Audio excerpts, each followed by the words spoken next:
right, everybody, welcome back to Toy Listed Titles, and welcome to the Minnesota Vikings Offseason Breakdown bonus episode. I've got my man George here with me, and we are going to be interviewing Luke Braun, the host of Locked On Vikings Podcast. Luke, we appreciate you coming on tonight. We know there's a playoff game going on up there in Minnesota's going crazy right now, and you're taking your time out to help us out, man. We appreciate you coming on tonight. It's fine. I'm banished to napping because I napped during Game 7 of the series Wolves Nuggets. So I got in a little bit of a cat nap right before this. So I have napped for this game. I intend to nap for every Wolves game. Keep the superstition up. That's amazing sacrifice on your part, man. Yeah, it's really twist my arm. I'm not a very superstitious person by any stretch. But, man, I feel like I can get on board with this. Babe, Listen, I've got to take a nap before this or else something bad is going to happen. Like, I feel like that is a train that just needs to be pushed a little bit more and make it, more commonplace for everyone. I have napped with flimsier excuses. I've napped for dumber reasons. I'm not, I don't even claim Wolves fandom. I don't really watch basketball. And I live out in LA. So I don't even claim this, but everybody who is adjacent to me in the Viking space is going crazy over it. And it's you know what? I'll do what I can for you. I'll support. I'll support. All right. So somebody that better not be napping is the Minnesota Vikings when the season starts off. Now, admittedly, I don't typically start off talking about the upcoming schedule as much. But I kind of have a reason for my first question, so I'm going to mention it. After the Week 1 game against the Giants, it gets pretty rough right out the gate. You guys have the Niners in Week 2. You guys have the Texans. The Packers are going to be on the road, so a divisional game on the road. The Jets, presumably with a healthy Aaron Rodgers, should be much improved. The Lions, the Rams is an away game. There's just a lot of top-heavy, really difficult games on the schedule. And the reason I led off with that is because I want to start off with this quarterback room with rookie JJ McCarthy coming in the first round. A lot of times you want your rookie quarterback to sit to start the season. This might actually be in my opinion, something favorable for the Vikings and JJ McCarthy, because if he starts off against those tougher opponents and he kind of wrecks himself, you might see another Sam Darnold situation. But hey, we got Sam Darnold.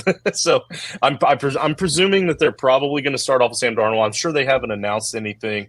Am I kind of right on line with that? Is that kind of what you're hoping for? Or do you hope that JJ McCarthy is it right out the gate? I mean, look, if he starts Week 1, that's very good news. Schedule be damned. You got to play all those teams anyways. So if he starts Week 1, that means that he's come along a lot faster than I think the Vikings expect, and that's awesome.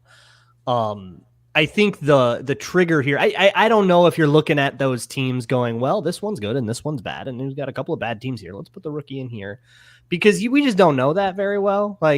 Things are different. Someone's QB gets hurt, right? Somebody will be weaker than you think. Somebody will be better than you think. Right. A lot of teams will be better, and it moves around all the time. So we do this with the schedule every year, and it's always super, super, super wrong. What we really will get into is these first 5 games. It'll be oh wow, the Texans and the 49ers, blah, blah, blah. And then after the bye week, because those teams are upcoming, they'll feel a lot the team the Vikings are about to play is always a top 10 team. And the team the Vikings just played, always fraudulent. It's amazing. It happens all the time. So these narratives, I don't care. Put him in when he's ready. Put him in when he's a better quarterback than Sam Darnold. How about that?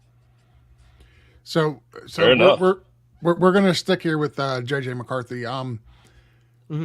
Why do you think that they had to trade up to 10 to get him? Was there another team that was in play to move up with the Jets to possibly draft him, or was that just them covering their bases and ensuring that they went out and they got the guy that they wanted? So they don't say that. Kwesi was asked about this, and he didn't say, we thought this team and that team were coming up, but you kind of never know. And at that point, it was so cheap to do so, buy your insurance. That's the logic, I think. If I were to speculate, I think the fact that Sean Payton said that they didn't try to come up for JJ McCarthy is the single most compelling piece of evidence toward the Broncos tried to come up for JJ McCarthy. Like, if he said it didn't, like, he lies all the time. Thou doth protest too much, Sean Payton. I don't believe you for a second. And then this like breathless stuff through the national media about how they were really just so in love with Bo Nix the whole time. Like, all right, okay. So maybe them, maybe the Raiders, those two teams were right there, right? So yeah, throw down a couple of day 3 picks and just make sure you get your quarterback. That's going to be absolutely forgotten in the wash. Yeah, because going into the draft, there was talks that potentially the Vikings would move up to 4. And that was the reason why they traded up to number, I think it was 29 or 23 or somewhere in 23. The 20s. Yeah, they would potentially have to give 23 and 11 to move up. And that was like, there was people saying that was the whole reason they even traded up to 23 is so they had 2 first rounders to move up. And they ended up giving the 10th and 203 for the 11th, 129th and 157. Like you said, a couple of day 3 picks. Who cares? Get your guy. I think that's a huge win for Minnesota that they didn't have to give up that second first round pick. What's your thinking on that? Yeah, that was definitely it's interesting because that move up to 23 was highly inefficient. They're really swimming upstream and they gave up more to Houston than you typically would have to, even after accounting for the fact that going from 42 to 23 is an inefficient thing, and they overpaid based on that standard. So like they paid a lot, but it was like, but it's for a quarterback, right? Like this is totally worth it. This is the last place you want to nickel and dime. So that's totally fine. And then it turned out that they didn't actually need to do that, but you can't know that ahead of time, right? It really did seem to me the whole time going up to the draft, I was like, they're gonna have to get up to 4 or 5 if they want McCarthy, and if they want to set it at 11, then you're sitting there thinking about Penix or Nix, right? Like it's basically the world the Broncos lived in is where I thought the Vikings were. So the fact that he did fall, that the Giants were totally bluffing, that was really the mistake I made. I fell for it. Vikings didn't. Giants were bluffing. Nobody else wanted to really trade up over the Vikings, and the Vikings, he fell basically to the Vikings. So they managed to get him, and then they managed to keep that 23rd pick. And then suddenly you go, oh my God, all the defenders are falling, all of them. It was like pick 15 before you saw a defender go off the board.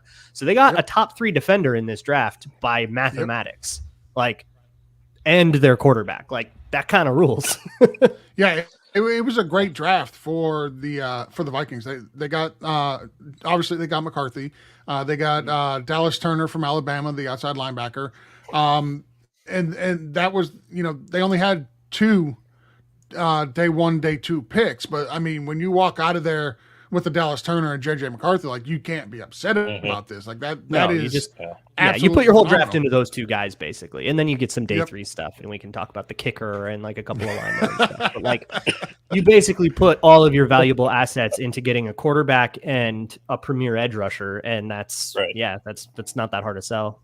No, and that was Mike Holtz, by the way. That was Mike Holtz that you referred to that took the first defender at 15, and I was really mad that they didn't go Dallas Turner. I was on another show as a guest, and I was throwing my hat. I was pretty irate. Like I really wanted Dallas Turner, so congratulations. Hey, if it helps, I had Latu over Turner. I thought that was a pro. I had Chop over all of them. I'm really big on Chop Robinson, but I know I'm on an island there. So of the reasonable takes, I think Latu going first defender off the board actually is perfectly sensible. He just does a lot of things right. Really responsible player. I was wondering how I was going to be able to get a Dolphins reference in here, and he just opened the door, and I'm going to hit this one out. I'm a Dolphin fan at heart, so defensive rookie of the year. Get your wagers in. Oh, I love this guy. Okay, Justin, it's up to you. Slam it. You can go to patreon.com/Luke Braun NFL. There you go. I got a video on Chop Robinson that is the most excited I've ever been about a draft prospect. He's my guy. I like the wow. If he fails, I'll just stop. I love hearing that. From the draft. I don't know. I'll milk hyper this. And he also has the best football name of all of them too. So that's does. That's something He's else. got a good chop too. So after After 7 years of rooting, not necessarily rooting against the guy, but rooting against Aaron Jones and his Packers being a division rival, you get to bring him in free agency. He really gets to help out with that running back room. You already had Ty Chandler, who I thought was going to see a much larger role. We still might see him take on a larger role. Are you excited about this running back room in comparison to last season? Like, do you think that Aaron Jones is a good enough focal point for the next few years to kind of help get the Vikings back up into that division contention? Next few years, no. Hang on, I'm looking up his contract real quick because if I recall, he's on a 1-year deal. But we'll see what he has left in the tank, right? Like this is not the same guy that was, dicing people up in 2021. This is an older player that's been through some injuries and stuff. So we'll see not only what kind of juice he has, that like energy he has, but also what kind of longevity he has, both in like game to game. How many snaps can you put him in for a game before you start dealing with fatigue? And also like in the long term, how is this guy going to hold up when you got to go into the cold? And I believe they don't have any road games in the cold this year, which is very nice. I think they go to all domes except for one in November in Chicago, but otherwise they're going to all domes in the cold months, which is nice. So that'll help. But we'll see. I mean, I think it's got to be better than last year. Last year's running back room was a catastrophe. I've never seen a running back room hamstring its running game as much as last year's running back room did. It was really bad, and Ty Chandler was part of that too. So I don't know if you get a lot. If I'm like, I don't know if I'm like ready for him to take the real leap like a lot of fantasy people are. I don't buy it. I think he's at best, round 5 rookie draft because he was on the waiver wire dynasty stash. But I wouldn't put any eggs in that basket. I think Aaron Jones probably plays all but 2 drives a game, and then you get Ty Chandler in there for a couple drives, spelling him, just to manage fatigue. And maybe that number of drives increases if you need more fatigue, but also just like, will he get injured? That's a big question with Aaron Jones. So I think the expectations in Minnesota for him are reasonably tempered, like responsibly tempered, I guess is better. And hopefully the run game improves. But I don't think they're going to have like a top 10 running back room. Right? I don't think they're going to have a top half running back room or anything like that. So once Aaron Jones officially signed with the Vikings, I compared this to the Vikings finally getting a player that was comparable to Cook.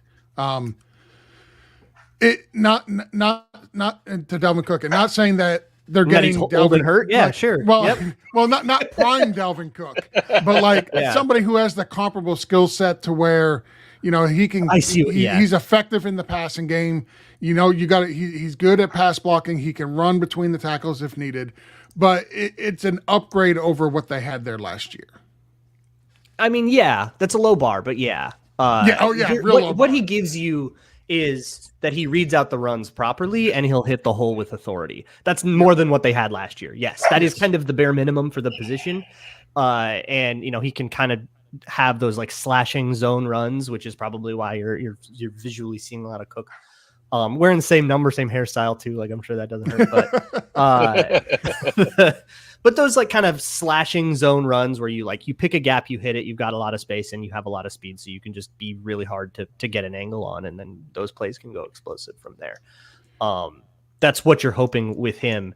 And what is nice though, is I actually just talked to somebody who was at OTAs, Alec Lewis, who writes for The Athletic. I just talked to him about how people are looking, and apparently Aaron Jones looks plenty fast and fluid. So that's really good news. That is good news. All right. Speaking of fast and fluid, that's going to lead me right into what is going on with TJ Hawkinson. Do we expect him to start the season, or is he going to be on the PUP, or what's going on with him? PUP's a pretty good guess. It's hard. The Vikings will never give you a timeline. They're going to be really cagey about it, always, obviously. So we don't get to know, and that's the bummer of it. There's no real way to know. But if you want to do the math of a typical ACL recovery timeline, he got his surgery on January 29th. which was almost exactly a month after he got the injury, because he had also torn his MCL, which causes a lot of swelling, and you can't operate on it till that swelling goes down. So he had to wait a month for that to happen. So the whole thing gets deferred a whole month, which really sucks at the tail end of it. That's the difference between coming back in week 3 and week 6, or week 3 and week 8, right? Like that sucks. So there's that, but it's a 9 to 12 month recovery from January. So on the very front end of that, maybe you're getting close to week 1 if you really want to push it, but there's also a world where he just misses the whole season. And that's just that. I would say Pup's a pretty good guess. My brain is assuming he'll miss half the season, just to kind of play it in the middle. But there's a world where he misses the whole year. There is a world where he starts week 1. I think that world is pretty unlikely. And I think Pup or like IR to start the season is maybe a better guess. And I think this is more like there's a world where you have like the first half Vikings with Sam Darnold throwing to Johnny Munt, and the second half Vikings with JJ McCarthy throwing to TJ Hawkinson in December, but they might be 3-8 by then. So who cares, right? Well, what we'll do is, right before training camp, we'll just send out a quick IG request to TJ Hawkinson and just ask him to take a good nap between OTAs. And he'll be fine. It's good luck. That's right. So, unfortunately, without having him there, that kind of takes away the ability of the tight ends to maybe fill in a little bit at the at some more depth issues. Because like with your wide receivers, you've got Justin Jefferson; he's going to get his. You got Jordan Addison, who looked phenomenal. Brandon Powell has shown flashes of being a really good role playing wide receiver. Then you guys probably have a little bit more depth than most NFL teams, but just like every other NFL team, you're, one injury away at wide receiver from being that, in not the greatest situation there. But of those other guys, those that Trent Sherfield, the N'Keal Harry's, anybody that you might have picked up this offseason, is there anybody that's going to be able to kind of step up, play a kind of a role player position whenever they need to be, that's going to help contribute to this team this year? If this is a fantasy question, the answer is a pretty hard no. I don't think there's any secret stashes that you're looking for. I would look elsewhere for that. It's going to be Jefferson and Addison. That's going to be the show. And then, whatever they do with the tight ends and running backs is more schematic, but it's Jefferson and Addison. And it's really hard from a fantasy perspective to buy into anybody on the Vikings that isn't Justin Jefferson, just because he's going to command so much of that market share.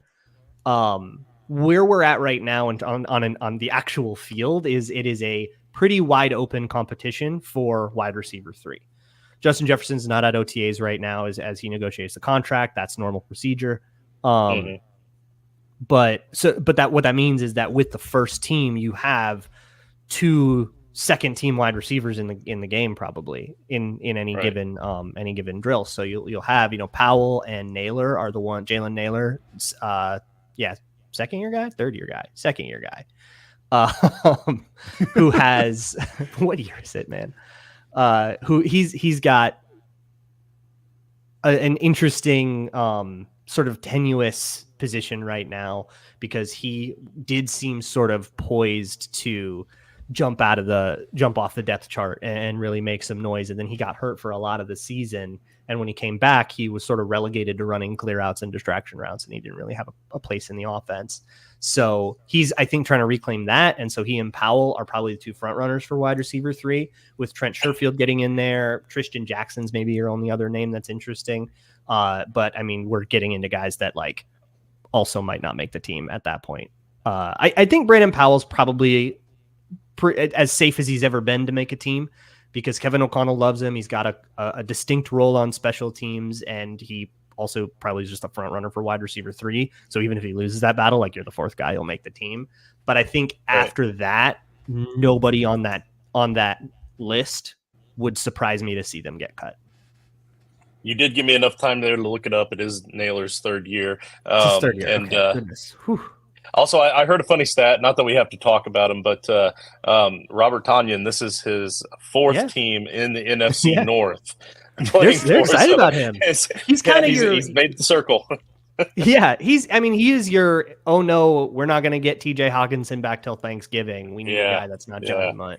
And I think what really it is he's going to come in and compete with Johnny Munt for that sort of all around tight end role. And then Josh Oliver will remain a dedicated blocking tight end that's only in there for 12 personnel play action. Maybe he'll catch like a check down or something, but he'll mostly be a blocking tight end, 12 personnel only. And then when you're in 11 personnel or any other one tight end set, it's going to be either Munt or Tanyan, and then I bet you just release the other one. That's going to be my guess for how that goes. So I got a question that we haven't asked any guest yet, and I don't know why. Because it's actually, I think it's going to play a big part for a lot of teams this year. The new George, we talked about you going off script. Oh, always. There's no script for me. But the new kick return rules. What is your opinion on them changing the kick return rules, and how are the Vikings, in your opinion, going to address that? I have been asking for that for years, ever since I saw it in the XFL. Yeah. I'm like, this is a great idea. The NFL should take it immediately. It worked great in the XFL in their brief 2020 stint, and it worked great in the XFL for the next time they came back. And it's funny, the UFL now moved back away from that to help in it. Like, they made that decision before the NFL made theirs, because the UFL wanted to help all their players be ready for NFL play and kind of help put them, help them put good special teams tape out there. Because to be honest, all these guys are probably going to be, their best chance of making a team is on special teams. So, okay, let's get you good special teams tape out there. And then the NFL goes back to the XFL way, and it's like, dang it. I don't know if it changes a ton. I think schematically it's really interesting. I think you can draw up some really interesting things. It's a cool playground, and I'm excited to see what teams do in general. If anything, it might change that kind of bottom roster composition where you might need a little bit less speed and a little bit more bulk on your kickoff return unit, but you still have your punt unit, you still have your field goal unit, you still have all your other units. But like, you don't necessarily, like, kickoff teams would be like a bunch of DBs and wide receivers. Now you might see a little bit more tight end, a little bit more linebacker there, but still probably some DBs and wide receivers. So it might just change kind of who the 52nd, 53rd guy is. And then obviously they'll have to, coach it and drill it different and figure out exactly how to optimize that, which is a process that the entire league will undergo over the course of, a decade. That's the kind of stuff that takes a long time to figure out exactly the best way to do things. And somebody's going to try something really interesting and it's going to suck. And then somebody else is going to try something really interesting and it's, and it's going to go great. You'll see it go through that process, and all very small potatoes and very low stakes because you only get so many kickoffs a game.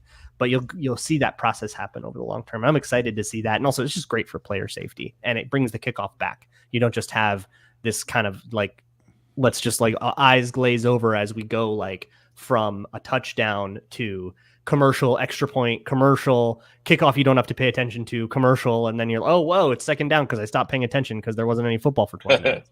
It interrupts the bathroom break now is what it does, because that's typically what you do after a touchdown. It's bathroom break time. You got at least 5 minutes before the next actual play. Yeah, that's rough for old guys like George. But one thing that we definitely won't be seeing, on the kickoff returns is Christian Darrisaw. But that offensive line, Pro Football Network has them listed as their 9th rated offensive line headed into this next season as of right now. That's after the draft, after the free agent market, everything. So they have them ranked 9th. That seems like a pretty reasonable rank. If your team is being viewed as a top 10 offensive line, do you think it's pretty fair, or where do you see them heading into this next season? Yeah, sure. Rankings don't really move me one way or another ever. But what I'll say about the O-line is they're returning 4 of 5 from last year, and last year's O-line was pretty good. And that actually was the exact same 5 from the year prior. So 4 of these guys have been playing together for 3 years now. This is Ed Ingram's 3rd year, and Darrisaw's 4th year. So you're getting a lot of continuity, and that's really important on the O-line, as communication is so important on the O-line, and just understanding non-verbally when we got a 2-eye with that shade and he takes this step, Bradbury kind of tends to let that guy go. So I know I have to get him. That kind of intuitive stuff that you don't have to talk about and spend time talking about is really important. And then it's just the left guard position where they're bringing in a guy that's been in the building since 2020, but is going to get his first chance to start in Blake Brandel. He's looks like he's going to be the starting left guard. So still continuity, and Brandel has played with all of these guys in random spot duty and stuff. So it's not like you're getting to know a random new guy. So there's a lot of reasons to be optimistic about the line in general. I'm a little bit concerned with the left guard thing because they did have Ezra Cleveland in the building, who also was part of that 2020 draft class, traded him at the deadline. They had Reisner in the building, let him walk, didn't offer him a contract. And they're just saying, yeah, we'll just kind of go with the third string guy on the team. That should be fine. But they like him. So I guess you got to give him a God's honest shot. All right. So I'm going to ask my favorite question that I get to ask every show. And you can't say quarterbacks being you just drafted JJ McCarthy. I don't think that's a position of need, but I mean, everybody would upgrade to Pat Mahomes if they could. So we're going to take quarterbacks off the board. Okay. If you could take any player on any team, regardless of salary cap implication or draft capital, but you're just like the little claw machine at the bowling alley. You're going down, you're picking that player up, and you're dropping them on the Vikings. Who is it? Pat Surtain. I feel like I feel like I've answered this with you guys before, and I think it was also Pat Surtain. I think it was still Pat Surtain. I have to go back because I asked this question on every show that we do, and we had you on last year, so I'm sure I asked this question last year. So I'll have to go back and see if it was Pat Surtain or not. But that just lets maybe me I would have said Sauce. Whoever you think the best corner in the league is, because a lockdown corner that can play Meg or man everywhere he goes, that can play true man-to-man and just erase somebody and make you play 10 on 10, just breaks defense. It totally breaks the game wide open. Allows you to do so many different things when you just can like compress the resources available to everybody that much.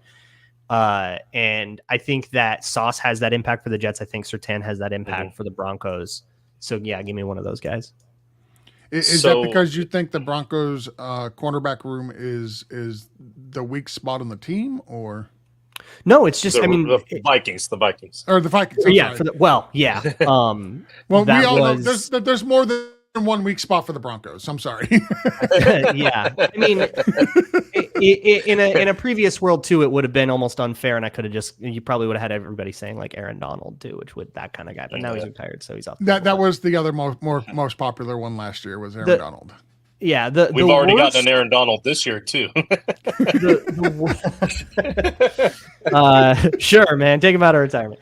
The worst position group on the Vikings on that defense is probably the interior line. There's Harrison Phillips. He's a good player. I really like him. But beyond that, it's a lot of guys that like have previously struggled to make teams or, day 3 picks like Jaquelin Roy and Levi Drake Rodriguez. Like that's a very weak group. That's pretty underinvested in. So if you want to just identify that, that's something. But I think the impact of a lockdown boundary corner is so immense. It makes everybody's job so much easier to have a guy like Surtain or Sauce on your team. Did the Vikings make any big moves on defense in the free agency? We know about the draft, but what about in free agency? Did they sign anybody big that's going to be able to help out? So they lost Danielle Hunter. He walks, he goes to the Texans, and they pick up Jonathan Grenard from the Texans. It was almost like a swap. He's probably going to be your like premier edge one. And he's not Danielle Hunter, so I don't think that's going to be the, they're trying to moneyball it, replace him in the aggregate, that kind of thing. Cause they also brought in Van Ginkel. They bring in Dallas Turner, Blake Cashman. They spent a lot of free agency on veteran defensive players because their entire defense was pretty much fallen apart in the last 2 years. They after they had the Donatel disaster season, and everybody from the Zimmer era is now very much old and either gone or Harrison Smith. So they had to start rebuilding something with Donatel, and then Donatel doesn't work. He gets fired. Then they got to start building something again. So there's a lot of Band-Aids, a lot of veteran players, a lot of 2-3 year deals here with like Van Ginkel and Cashman. And Shaq Griffin on a 1-year deal. That's one that he's getting first team reps right now, but I don't know if that's going to hold. But Grenard is probably the guy. If you're looking at a guy that like is supposed to be the one that's, their big splashy free agency signing, it was him. George, I got one more if you don't mind. I don't know if you have any other questions, but I do I want to know your true and honest feelings on Kevin O'Connell at this point. True and honest feelings on Kevin O'Connell. There's a lot of different, like that's a long answer because there's a lot of different stuff to judge a coach on. But I'll say schematically as an actual schemer, I think he fits the bill. That's what he was brought in to be. To be, a bright young offensive mind after we were so sick of the curmudgeon-y old-fashioned defensive guy. Like, let's bring in like a whiz kid, right? He's the whiz kid. Okay, we get that. He brings in all the McVay concepts. I think the way he layers them, I think the subversions he's done on them are all really smart. When you really look into what he's doing and why he's doing it, you see that vision. You're going, oh, wow, he sees this in a really cool way. Love that. I love the way that he has nurtured quarterbacks. I think the Josh Dobbs story, when Josh Dobbs came in and had to play that game on, 4 days after getting here. Yeah. The way that O'Connell coached that is so impressive. Being able to get a player to be calm and be able to be functional in that situation when he had to, basically explain play calls on the play clock and on the 42nd play. Like, that's insane. Yep. That's an unbelievably impressive accomplishment. He needs his flowers for that. Where I think where I lose it with O'Connell is the sort of lackadaisical culture that he instills is a great subversion to Mike Zimmer. Everybody's very relaxed and happy, and I think it does build like a culture of being happy to be a Viking, and that's great. But I do think that they lose their sense of urgency sometimes, especially in game. You're down 2 scores at the beginning of the fourth quarter, and there is just sometimes a lack of intensity. Teams are just running on you.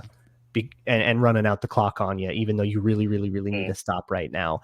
On players that, like Harrison Phillips is not a bad run defender, but sometimes you'll see the team's worst moments with the clock running down.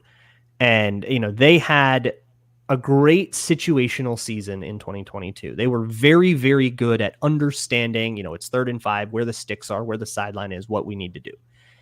Do or don't get tackled in bounds, go out of bounds or don't. What's the clock like? They were so good at that. And in 2023, they had so many gaffes in that exact same thing. And so for a guy that emphasized situational masters is a Kevin O'Connell slogan. It's actually, it's a McVay slogan that he took from McVay, but that's something that he would say like every week in press conferences. And then to fail on that in year 2, I think is pretty concerning. So there's those kind of cultural things. Just not being able to fix the fumble problem. Everybody fumbled so much. He did what he could, but they didn't have that fear of God. And that's what you get with a curmudgeon-y old yell at you guy, drill sergeant, like what Mike Zimmer was. You never had that problem. Mike Zimmer teams would never make the same mistake twice. O'Connell teams kind of are. And I think that's the downside of, okay, everybody's having a great time, but how good are you at fixing problems? But hey, we're only 2 years in. He has a record of 21-10 or something like that. Not so bad. 21-13 or something like that. Hey, that's definitely somebody that gets that gets more than a year to prove more. I think he's definitely earned more time. No, I like it. I like that candid answer too. I appreciate the response. George, do you have any other questions for the man? No, I think we got everything in that we wanted to get in this. We're pushing 35 minutes. Let's let the man get back to his basketball game. Maybe he needs another nap. I don't know. That's right. We're going to start national. It depends on how the game goes. If they start struggling, if the Wolves start struggling, I'll go right back to sleep. Right on. Well, hey, we appreciate you coming on. We thank you for your time tonight. And if anything huge happens during the season with the Vikings, don't be surprised if we try to reach back out to you. But again, everybody, you can see the credentials down there at the bottom, but mostly it's at Locked On Vikings Podcast. Again, thank you very much, Luke. Anytime. Thanks, Luke.